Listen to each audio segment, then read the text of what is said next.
الرحیم نحمده ونصلی علی رسولہ الکریم اما بعد صدر محترم حضرت مولانا مفتی محمد حسنین نعمانی صاحب،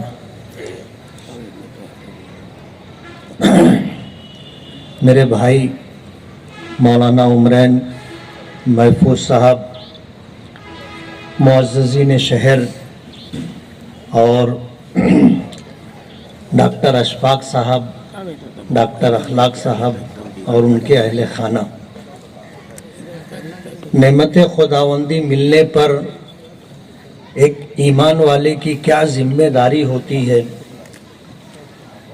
اس پر جامع اور مکمل بات مولانا محمد عمرین محفوظ رحمانی صاحب نے رکھی ہے۔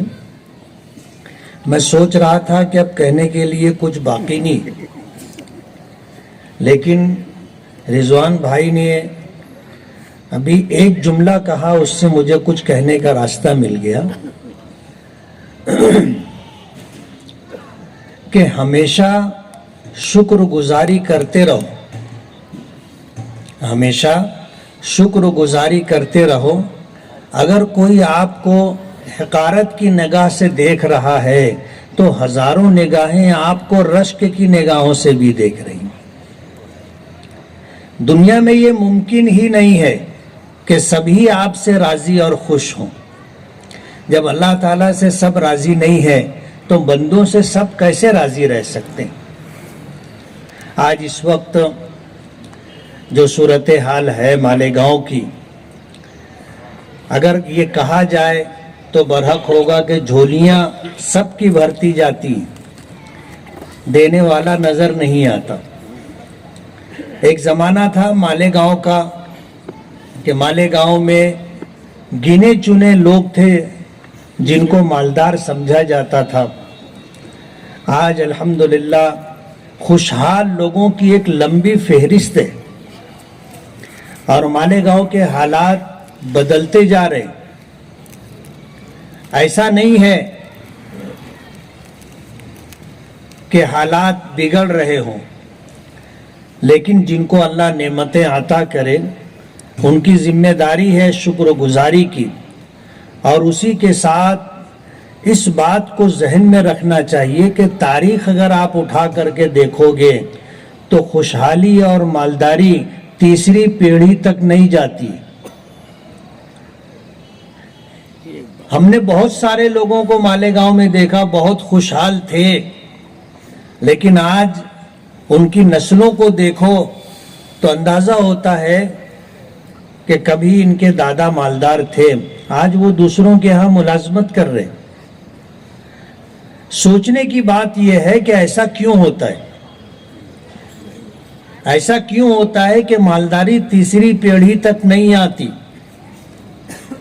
آپ اگر اپنے گلی میں، اپنے محلے میں، پاس پڑوس میں دیکھو گے تو یہ مثالیں آپ کو مل جائیں گی کہ ایک زمانہ تھا خوشحالی تھی خاندان میں، آج وہ خوشحالی باقی نہیں۔ جہاں اللہ تعالیٰ نعمتیں دیتا ہے تو ان نعمتوں کی شکر گزاری ضروری تو ہے، لیکن اسی کے ساتھ نیکیوں کا اہتمام ضروری۔ یہ دنیا فانی ہے اور یہاں جو کچھ آدمی کو ملتا ہے یہ ہمیشہ اس کے پاس نہیں رہے گا۔ نبی کریم صلی اللہ علیہ وسلم کا ارشاد مبارک ہے، المال غادن وراحن، کہ مال آنے جانے والی چیز کا نام ہے، اور جب تک یہ آتا جاتا رہے گا یعنی رولنگ میں رہے گا تو لوگوں کو فائدہ ہوگا۔ اور اگر قارون کی طرح خزانہ آدمی جمع کر لے اور نوٹ آئے اس کو سیدھی کر کے ربر کر لگا کر کے اس کی تھپی لگاتا رہے تو ظاہر بات ہے یہ مال اس کے لیے نفع بخش نہیں ہوگا۔ حضرت عبداللہ ابن عباس، حضرت عباس رضی اللہ تعالیٰ عنہ، بخاری شریف کی ایک روایت ہے، نبی کریم صلی اللہ علیہ وسلم نے جب مکہ فتح فرمایا تھا تو جہاں اور اعلانات آپ نے کیے تھے وہیں پر ایک اعلان آپ نے یہ بھی کیا تھا کہ آج سے میں سود کو اپنے پیروں تلے رونتا ہوں اور میرے چچا عباس کا جن لوگوں کی طرف قرض باقی ہے میں اس کا سود معاف کرتا ہوں۔ جب یہ اعلان ہوا اور حضرت عباس رضی اللہ تعالی عنہ کو خبر ہوئی تو اسی وقت حضور کے پاس مجلس میں حاضر ہوئے اور آ کر نبی کریم صلی اللہ علیہ وسلم سے کہا کہ اللہ کے رسول، آپ نے میرے مقروضوں کے ذمے جو میری اصل رقم کا سود تھا اسے معاف کیا ہے، میں آپ کو گواہ بنا کر کے کہتا ہوں کہ میں اصل بھی معاف کرتا ہوں، میں اصل رقم بھی معاف کرتا ہوں۔ تاریخ میں آتا ہے کہ ان کے اس فراخ دلی کی وجہ سے اللہ تعالیٰ نے ان کی نسلوں میں تقریباً 500-550 سال تک بادشاہت چلائی ہے،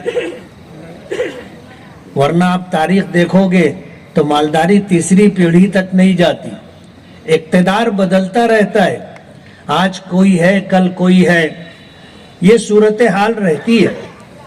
لیکن جب آدمی اس جذبے کے ساتھ کہ مجھ پر اللہ پاک کا بے پناہ کرم ہے، اگر کوئی مجھ سے حسد کرتا ہے، کوئی مجھے حقارت کی نگاہ سے دیکھتا ہے تو یہ خیال نہیں آنا چاہیے کہ لوگ میرے ساتھ یہ سلوک کر رہے، بلکہ یہ سوچنا چاہیے کہ ہزاروں نگاہیں مجھ پر رشک کے ساتھ پڑتی ہیں کہ اللہ نے مجھ کو کتنا نوازا ہے۔ ڈاکٹر صاحب اور ان کے اہل خاندان اگر اپنا ماضی دیکھیں گے اور آج کا دن دیکھیں گے تو شاید میری بات سے اتفاق کریں گے کہ اللہ پاک نے بے پناہ کرم فرمایا۔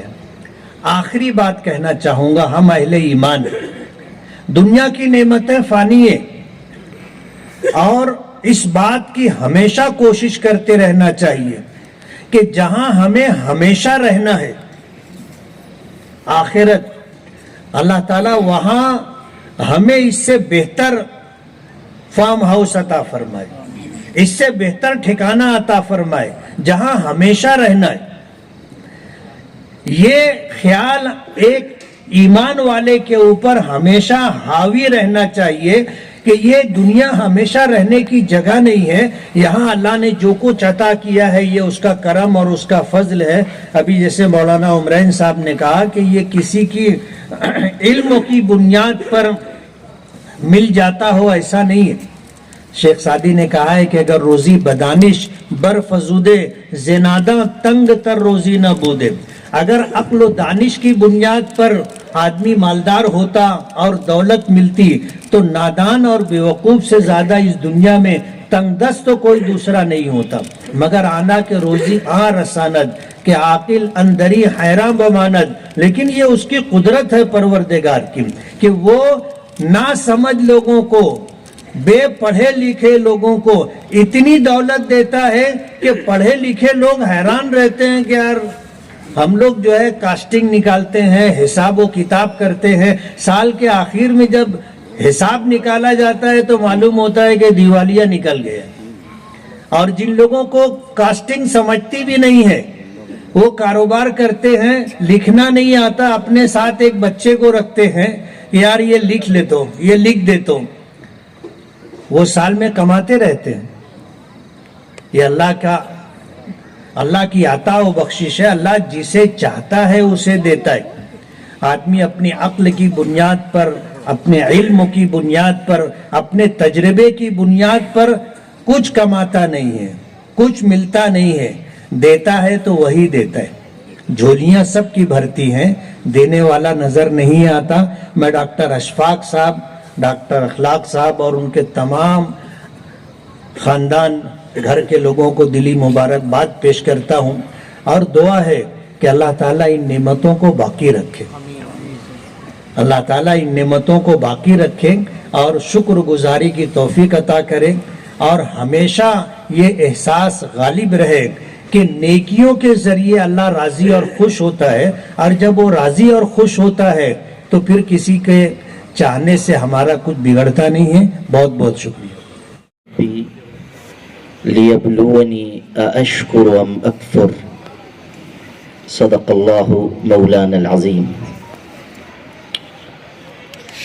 صدر محترم، برادر معظم حضرت مولانا مفتی محمد حسنین محفوظ نعمانی صاحب، شہر عزیز کے نامور عالم اور خطیب حضرت مولانا مفتی محمد اسماعیل قاسمی صاحب، اسٹیج پر رونق افروز اور سامنے موجود معزز شخصیات، ارقم فارم ہاؤس کے مالک اور اس تقریب کے روح رواں جناب ڈاکٹر اشفاق احمد صاحب، حاضرین مجلس،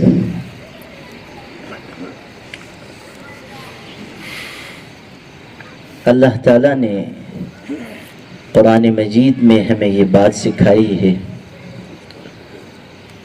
کہ اللہ کی بارگاہ سے جو نعمت بھی ہمیں میسر آئے، اس نعمت پر بجائے فخر کے ہم شکر کا راستہ اختیار کریں۔ حضرت سلیمان و داؤد علیہ السلام پیغمبر بھی تھے، بادشاہ بھی تھے، اور اللہ نے انہیں بے شمار نعمتوں سے نوازا، ایسی نعمتیں دیں کہ جو نہایت حیرت انگیز تھیں۔ مثلاً جنات پر بادشاہت حضرت سلیمان کو دی گئی، پرندوں کی بولیوں کا علم دیا گیا، زمین پر ریگنے والی چیونٹیاں کیا کہہ رہی ہیں حضرت سلیمان کو علم دیا گیا۔ علم کی وسعت اور بادشاہت کی وسعت دونوں ایسی کہ تنگ کر دینے والی، اور پھر ان سے یہ مطالبہ ہوا کہ اعملوا آل داؤد شکرا، اے داؤد کے گھر والوں اللہ کا شکر ادا کرو۔ حضرت سلیمان علیہ السلام کی زبان سے قرآن مجید میں چند مبارک کلمات کہلوائے گئے، فرما رہے ہیں ھذا من فضل ربی، کہ جو کچھ نعمت ملی ہے یہ میرے پروردگار کا کرم ہے، یہ اس کا فضل ہے، یہ اس کا انعام ہے، اور اللہ نے نعمت مجھے اس لیے دی تاکہ وہ مجھ کو آزمائے کہ میں شکر ادا کرتا ہوں یا ناشکری کے راستے پر جاتا ہوں۔ آیت سے اشارہ مل رہا ہے کہ اللہ تعالیٰ نعمت دے کر آزماتا ہے کہ انسان کس راستے کو اختیار کرتا ہے۔ اچھا مکان ہو، عمدہ زمین ہو، دنیا میں رہنے سہنے کی سہولتیں ہوں، زندگی گزارنے کے لیے آرام اور آسائش کے سامان ہوں، یہ سب اللہ کا عطیہ ہے۔ ہم اپنی قوت بازو سے کوئی چیز حاصل نہیں کر سکتے جب تک کہ اللہ کی عنایت نہ ہو۔ جو ملتا ہے اس کی عطا ہے، وہ دے دے تو اس کا فضل ہے، اور نہ دے تو اس کا عدل ہے۔ انسان اپنی صلاحیت اور ذہانت سے کوئی چیز حاصل نہیں کرتا، نہ اپنی تعلیم سے اور اپنی جد و جہد سے کوئی چیز حاصل کر سکتا ہے جب تک کہ اللہ کی عطا نہ ہو۔ ایک دلچسپ واقعہ آپ کو سناتا ہوں۔ شیخ سعدی نے لکھا ہے کہ ایک شخص جو بہت ذہین تھا اور پڑھا لکھا تھا اور بہت ہی عقل اور دانش رکھنے والا، وہ سڑک کے کنارے کھڑا ہوا تھا۔ پرانے زمانے کا قصہ ہے۔ اس نے دیکھا کہ ایک شخص امیر تاجر وہ اپنا سامان اونٹ پر رکھ کر لے جا رہا ہے، لیکن اس نے سامان اس طرح رکھا ہے کہ سارا سامان تجارت کا اونٹ کے ایک طرف لٹکا دیا ہے۔ حالانکہ جب جانور پر سامان رکھا جاتا ہے تو دونوں طرف رکھا جاتا ہے تاکہ سواری کو چلنے میں سہولت ہو۔ تو اس شخص نے جب یہ منظر دیکھا تو اس نے اس کو روکا، اس امیر کبیر تاجر کو روکا اور اس سے کہا کہ یہ جو تم نے ایک طرف سامان لٹکا دیا ہے، اس سے تو بہت مشقت ہے جانور کو بھی اور تم کو بھی بہت دیر لگے گی منزل پر پہنچنے میں، اس کو 2 حصوں میں تقسیم کر کے رکھ دو، سہولت ہوگی۔ اس شخص کو بھی یہ بات سمجھ میں آ گئی، اس نے سامان کو 2 حصوں میں تقسیم کر کے رکھا اور کچھ دور گیا، پھر واپس پلٹ کر آیا اور اس سے کہا کہ تم اتنے عقل مند آدمی ہو، اتنے ہوشیار ہو، تم تو مجھ سے زیادہ مالدار ہوگے۔ تو اس نے کہا کہ نہیں، میں تو بہت ہی غریب آدمی ہوں، مفلس ہوں، تنگ دست ہوں، پریشان حال ہوں۔ تو اس شخص نے، ظاہر ہے کہ اس کے اوپر کا خانہ تو کچھ خالی تھا ہی، تو اس نے پھر سے سامان کو اسی طرح رکھا جیسے پہلے رکھا ہوا تھا، ایک طرف لٹکایا اور اس سے کہنے لگا کہ اگر تمہاری تدبیر پہ عمل کروں گا تو تمہاری طرح ہو جاؤں گا، تو اس لیے میں جیسے ہوں ویسے ہی بہتر۔ سبق یہ لکھا ہے کہ انسان اپنی ذہانت اور اپنی عقل سے کوئی چیز حاصل نہیں کرتا، اللہ جس کو چاہتا ہے عطا کرتا ہے اور نوازتا ہے، اور جب اللہ کوئی نعمت دے تو اس کی طرف سے شکر کا مطالبہ ہے، اور شکر پر نعمت کے زیادہ کرنے کا وعدہ ہے۔ لَإِن شَكَرْتُمْ لَأَزِيدَنَّكُمْ وَلَئِن كَفَرْتُمْ إِنَّ عَذَابِي لَشَدِيدٌ۔ بزرگوں نے یہ بات کہی ہے کہ بالشکر تدوم النعم وبالاخلاص تبقى الامم وبالمعاصی تبید وتہلک، کہ ہمیشہ یاد رکھو شکر کے ذریعے نعمتیں قائم اور باقی رہتی ہیں، اور اخلاص کے ذریعے قومیں زندہ رہتی ہیں، اور نافرمانی اور سرکشی کے نتیجے میں قومیں ہلاک کر دی جاتی ہیں۔ قیدوا نعم اللہ بشکر اللہ، کہتے ہیں اللہ کی نعمتوں کو شکر کے ذریعے قید کر لو۔ سر، مالیگاؤں شہر کے حسن کو اضافہ لگانے کے لیے ایک اور زبردست فارم ہاؤس کی آج شروعات ہو رہی ہے، اور اس کے پیچھے مقصد کیا ہے، تھوڑا سا اس بارے میں؟ مقصد دیکھیے، لبے سڑک 1 ایکڑ کی جگہ مل گئی تو پھر دل میں خیال آیا کہ اس کو تھوڑا سا کچھ ڈیولپ کیا جائے۔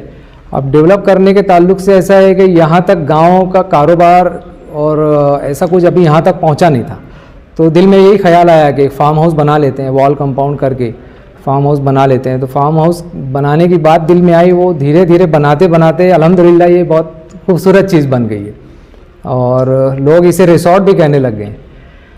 اب اس میں تقریباً 30,000 ایکڑ کا ایک لان ہے، اور کافی بڑا سوئمنگ پول ہے، تقریباً 1500 اسکوائر فٹ کا سوئمنگ پول ہے، جس میں علیحدہ سیکشن بچوں کا ہے، بچوں کا سوئمنگ پول ہے، بڑوں کا بھی سوئمنگ پول ہے، اور یہ سوئمنگ پول کے سامنے بنگلو ہے، bungalow facing towards swimming pool بولیں گے اس کو، بنگلو کے ہر روم سے سوئمنگ پول دکھائی دیتا ہے، اور سامنے ایک ہال بھی ہے، پارکنگ کا نظم بھی ہے، اندر کنکریٹ کا روڈ بھی بنایا گیا ہے، کنکریٹ کے روڈ میں کی جو کیچڑ وغیرہ کا کوئی پرابلم نہیں ہوگا بارش کے دنوں میں، اور فارم ہاؤس کے سامنے بھی پارکنگ کی سہولت ہے الحمدللہ۔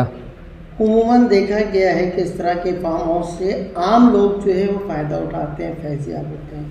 کیا ارقم فارم ہاؤس سے بھی عام آدمی جو ہے وہ فائدہ اٹھا پائیں گے؟ ضرور انشاءاللہ تعالیٰ۔ کون سی کنڈیشن جو ہے وہ رہے گی؟ کنڈیشن بس یہی ہوگی کہ پراپرٹی کو کوئی ڈیمیج نہ ہو، باقی اس کو ہم پروفیشنل طور پہ رکھیں گے۔ دیکھا یہ گیا ہے کہ کچھ بڑی جو شادیاں ہو جاتی بڑی فیملیز کی، تو اس میں کچھ کئی ہزار لوگوں کا کھانا ہو جاتا ہے، وہاں پر وہ ایک خاص VIP لوگوں کا جو ریسیپشن رکھنے کی بات رہتی ہے، تو وہ ریسیپشن نہیں رکھ پاتے ہیں وہ لوگ، اس جگہ پہ VIP لوگوں کا ریسیپشن نہیں رکھ پاتے۔ یہاں علیحدہ ان کو ایک پرائیویسی بھی مل جائے گی، اس میں VIP لوگوں کا ریسیپشن رکھنا ہو، کچھ کھانا رکھنا ہو امپورٹنٹ لوگوں کا، وہ بھی کر سکتے ہیں۔ یعنی کمپنی گیٹ ٹوگیدر ہو، فیملی گیٹ ٹوگیدر ہو، VIP لوگوں کا کھانا پینا ہو، اور بھی کچھ اس قسم کے فنکشنز ہو، وہ آرگنائز ہو سکتے ہیں۔ بہت بڑے کھانے کو تو ہم لوگ امپورٹنس نہیں دیں گے، وجہ یہ ہے کہ وہ اتنے بڑے کھانے میں بدنظمی بہت ہوتی ہے، اور پراپرٹی کو نقصان جو ہوتا ہے وہ الگ، کیونکہ یہ لان ہے، گھاس کا لان بنانا بہت مشکل کام ہے، اور اس کو مینٹین رکھنا اس سے مشکل کام ہے۔ ابھی چونکہ یہ لان بن گیا ہے، کافی ہرا ہے، تو میں چاہوں گا کہ یہ ہریالی ایسے ہی رہے، اور کچھ بھی کہیں کوئی چولہا جلا دیا، کچھ وہاں پہ گرا دیا، راکھ وغیرہ گر گئی، تو وہ اتنا پرٹیکولر حصہ جل جائے گا، وہ لان کو نقصان ہو جائے گا۔ چلیے امید کرتے ہیں کہ آنے والے دنوں میں مالیگاؤں شہر پہ خوبصورت لان جو ہے وہ ملے گا، اور مالیگاؤں شہر جو ہے تمام احتیاطی تدابیر کو برتتے ہوئے اس لان سے نہ صرف فائدہ اٹھائیں گے بلکہ اس کو مینٹین رکھنے کا بھی پورا پریاس ہے۔ انشاءاللہ تعالیٰ اگر عوام اس کو مینٹین رکھتی ہے اور بہت مینٹین رکھتے ہوئے اس کا کام اگر چلتا ہے تو میں ایک اور پروجیکٹ انشاءاللہ تعالیٰ اس کے بازو سے اور بنانے کی پوری کوشش کروں گا۔ سر اس کی ابتدائی تقریب میں جو ہے کن کن لوگوں نے جو ہے شرکت کی؟ اس کی ابتدائی تقریب میں مولانا عمرین محفوظ رحمانی صاحب، مفتی حسنین صاحب، مفتی محمد اسماعیل صاحب، دادا بھوسے صاحب کو بھی انویٹیشن تھا لیکن وہ کسی وجہ سے آ نہیں سکیں، ڈاکٹر حامد اقبال صاحب اور ساجد بیسٹ آئی ٹی صاحب۔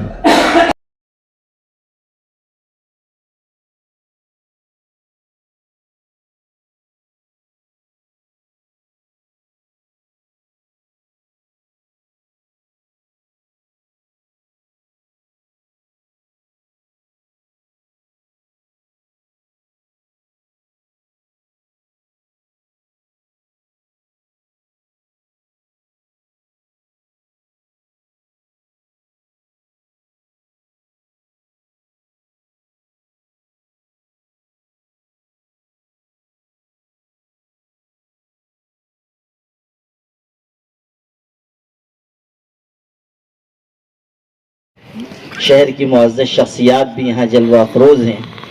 میں آپ سب کی طرف سے، اپنی طرف سے ڈاکٹر اشفاق صاحب کو، ان کے خاندان کے لوگوں کو اور ان کے تمام مخلصین کو مبارکباد پیش کرتا ہوں، اور تہنیت و مبارکباد کے ساتھ ساتھ ان سے یہ توقع رکھتا ہوں کہ وہ خدمت خلق کے کام میں جس طرح مشغول ہیں اسی طرح بلکہ اس سے زیادہ آئندہ بھی خدمت کے کاموں کو انجام دیتے رہیں گے، اور اللہ نے جو سہولتیں، جو نعمتیں ان کو ہم سب کو عطا کی ہیں، ہم سب اللہ تعالیٰ کے شکر گزار بندوں میں شامل رہ کر دنیا سے رخصت ہوں گے تاکہ دنیا میں نعمتیں اللہ بڑھاتا رہے، اور آخرت میں جب ہم پہنچے تو شکر کی وجہ سے اللہ ہمیں جنت عطا فرمائے۔ امام ابن قیم نے لکھا ہے ایمان کے دو حصے ہیں، آدھا صبر ہے، آدھا شکر ہے۔ جو صبر کرے گا وہ بھی جنت میں جائے گا، جو شکر کرے گا وہ بھی جنت میں جائے گا۔ عربی ادب کی کتابوں میں ہے، ایک صاحب تھے، وہ شکل و صورت ان کی اچھی نہیں تھی، اور ان کی جو بیوی تھی وہ نہایت حسین و جمیل تھی۔ تو ایک دن دونوں بیٹھے ہوئے تھے تو اچانک بیوی نے یہ کہا کہ میں بھی جنتی ہوں اور تم بھی جنتی ہو۔ تو اس نے کہا کہ یہ بیٹھے بیٹھے کہاں سے تم کو خبر لگ گئی؟ تو کہنے لگی کہ دیکھو مجھے تمہارے جیسا شوہر ملا، میں نے صبر کیا، تمہیں مجھ جیسی بیوی ملی، تم نے شکر کیا۔ صبر پر بھی جنت ہے اور شکر پر بھی جنت ہے، اس لیے تم بھی جنتی ہو، میں بھی جنتی۔ تو آدھا صبر ہے، آدھا شکر ہے۔ اللہ تعالیٰ ہم سب کی آزمائشوں اور مصیبتوں سے حفاظت کرے، لیکن کبھی کوئی ایسی بات آئے کہ جس پر صبر کی نوبت ہو تو اللہ کی مرضی پر راضی رہیں۔ راضی برضا ہو تو مزہ دے، دنیا ہی میں بیٹھے ہوئے جنت کی فضا دے۔ دنیا میں رہتے ہوئے ہم کو جنت کا لطف آئے گا اگر ہم صبر و شکر کے راستے پر چلیں۔ چچا غالب نے کہا تھا، نہ فراق اچھا نہ وصال اچھا، نہ فراق اچھا نہ وصال اچھا، یار جس حال میں رکھے وہی حال اچھا۔ اللہ جس حالت میں ہمیں رکھے، چاہے وہ صبر کا مرحلہ ہو یا شکر کا، ہم اس کو دل سے قبول کریں اور راضی برضا رہیں، اور ہر حال میں اللہ سے لو لگاتے رہیں۔ جب خدا سے لو لگائی جائے گی، جب خدا سے لو لگائی جائے گی، دعا کب کوئی خالی جائے گی۔ جب اللہ سے تعلق رہے گا زندگی کا ہر مرحلہ آسان ہوگا۔ تہنیت و مبارکباد اور دعا کے ساتھ رخصت ہوتا ہوں۔ السلام علیکم۔ لگے اور انہوں نے گلشن بنا لیا، پتہ نہیں چلا۔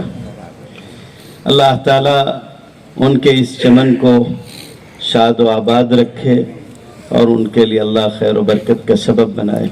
مجھے 3 باتیں عرض کرنی ہیں۔ ایک بات تو یہ ہے جو مجھ سے پہلے دونوں مقررین نے کہی ہے، قرآن مجید نے اس کو اسی پیرائے میں بیان کیا۔ ایک پوری قوم کا تذکرہ کیا اور اللہ تعالیٰ نے فرمایا لقد کان لسبع فی مسکنہم آیہ جنتان عن یمین و شمال کلوا من رزق ربکم واشکروا لہ بلدۃ طیبۃ ورب غفور. قوم سبا کا تذکرہ کیا اور اللہ رب العزت نے بتایا کہ ان کو اللہ نے باغات کے سلسلے میں غیر معمولی طور پر نوازا تھا. اور مفسرین نے اس موقع پہ جو کچھ بھی لکھا ہے اس کو اگر یہاں بیان کریں تو بات طویل ہوگی. آپ اس کو کسی قرآن مجید کی تفسیر میں دیکھیے. اللہ نے فرمایا کہ تمہیں ایک شاندار شہر ملا ہے، بخشنے والا رب ہے، یہ باغات ہیں، کھاؤ پیو اور اللہ کا شکر ادا کرو. کھانے پینے سے، رہنے بسنے سے اللہ نے منع نہیں کیا، مگر یہ چاہا کہ جو کچھ بھی ہو وہ جامع میں ہو اور شریعت کے دائرے میں ہو. لیکن انہوں نے اس کو نہیں مانا. اس کے نتیجے میں اللہ تعالیٰ نے وہ چیز اجاڑ دی، ختم کر دی. معلوم ہوا چیزیں اللہ کی رضا کے ساتھ باقی رہتی ہیں اور اس کی ناراضگی کے ساتھ کوئی کچھ حاصل نہیں کر سکتا. اس لیے جو نعمت ملی ہے وہ نعمت اگر اللہ رب العزت کی اطاعت و فرما برداری میں اضافہ کرے تو سمجھنا چاہیے کہ نعمت ہے ورنہ نقمت ہوتی. علماء نے لکھا ہے کہ جو نعمت آپ کو اللہ کی طرف متوجہ کر دے وہ آپ کے حق میں واقعی نعمت ہے. دوسری بات جو مجھے یہاں عرض کرنی ہے وہ یہ ہے کہ نعمتوں کے دو پہلو ہوتے ہیں. وہی نعمت بعض لوگوں کے حق میں وعلیکم السلام ورحمۃ اللہ. بعض لوگوں کے حق میں وہی نعمت ان کے عمل کی وجہ سے دنیا اور آخرت کی بربادی کا سبب بن جاتی ہے. فرعون کو اللہ رب العزت نے ایک ملک دیا اور ایک شاندار سا دریا. آج تک اس دریا کی خوبصورتی اور ساری چیزوں کو دنیا مانتی ہے. لیکن ان سب کے باوجود اس نے کہا وَنَادَى فِرْعَوْنُ فِي قَوْمِهِ أَلَيْسَ لِي مُلْكُ مِصْرَ وَهَذِهِ الْأَنْهَارُ تَجْرِي مِنْ تَحْتِي أَفَلَا تُبْصِرُونَ. وہی چیز، وہی ملک، وہی دریا، وہ ساری چیزیں اس کے تکبر اور سرکشی کا سبب بنی. نتیجہ یہ ہوا کہ سب کچھ ویسے ہی چھوڑ کر وہ دریا ہی میں، ایک طرف ہارون الرشید ہیں، ان کے پاس ایسی لمبی چوڑی بادشاہت تھی، اپنی زوجہ محترمہ کے ساتھ بیٹھے ہوئے تھے محل کے جھروکے میں. آپ جانتے ہیں کہ بارش ہوتی ہے، کھیتی اگتی ہے، کھیتی کی بھی ایک زکوٰۃ ہوتی ہے، اس کا بھی خراج ہوتا ہے جو بادشاہ کے پاس آتا ہے، اس کے خزانے میں پہنچتا ہے. کیسی حکومت تھی ان کی. ہارون الرشید بیٹھے ہوئے تھے، بادل ہوا کے دوش پر بڑھتا جا رہا تھا، بارش کا پانی کا حصہ. تو انہوں نے دیکھا اس بادل کو کہ بادل ہے، بدلی ہے، لیکن برس نہیں رہی ہے، بڑھتی چلی جا رہی ہے آگے کی طرف. تو انہوں نے کہا تھا تجھ کو جہاں جا کے برسنا ہے برس، تیرے ذریعے سے جو کھیتی اگے گی اس کا خراج بہرحال میرے خزانے میں آئے گا. ایسی لمبی چوڑی حکومت ان کے پاس تھی. ایک مرتبہ تشریف فرماتے، قرآن مجید پڑھتے پڑھتے ٹھٹک کے رک گئے، اسی آیت پر رکے تھے. وَنَادَى فِرْعَوْنُ فِي قَوْمِهِ أَلَيْسَ لِي مُلْكُ مِصْرَ وَهَذِهِ الْأَنْهَارُ تَجْرِي مِنْ تَحْتِي.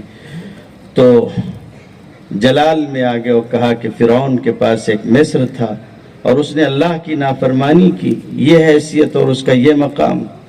اس کے بعد اپنے خادم خصیب کو بلوایا، وہ ان کے وضو کی خدمت پہ مامور تھا. کہا کہ جاؤ، ہم نے مصر تمہاری گورنری میں دیا، تمہارے حوالے، تم جاؤ تم لے لو، میں اپنے غلام کو مصر دیتا ہوں. اطاعت و فرما برداری اللہ رب العزت کی نعمتوں کو بڑھاتی ہے. نعمتوں کا دو رخ ہوتا ہے، وہی میں عرض کر رہا تھا. یہ جو نعمت آپ کو ملی ہے یا دنیا کی کوئی بھی نعمت ہو، اگر اس میں یہ ذہن پیدا کر لیا جائے کہ یہ میرے بس کی چیز نہیں ہے، کچھ بھی میرے کرنے سے نہیں ہوتا ہے، یہ جو ملا ہے اللہ نے دیا ہے، اس شکر کے ساتھ اگر آپ آگے بڑھیں گے تو نعمت بھی بڑھے گی اور اللہ رب العزت کے ہاں آپ کا مقام و مرتبہ کچھ اور ہوگا. صحیح حدیث میں آتا ہے کپڑا جو آپ پہنتے نیا کپڑا نہیں, آپ کا شکر. اللہم صلی وسلم وزد وبارک علی سیدنا محمد وعلی آلہ وصحبہ اجمعین. اللہم وفقنا لما تحب وترضى وخذ بناصیتنا للبر والتقوى.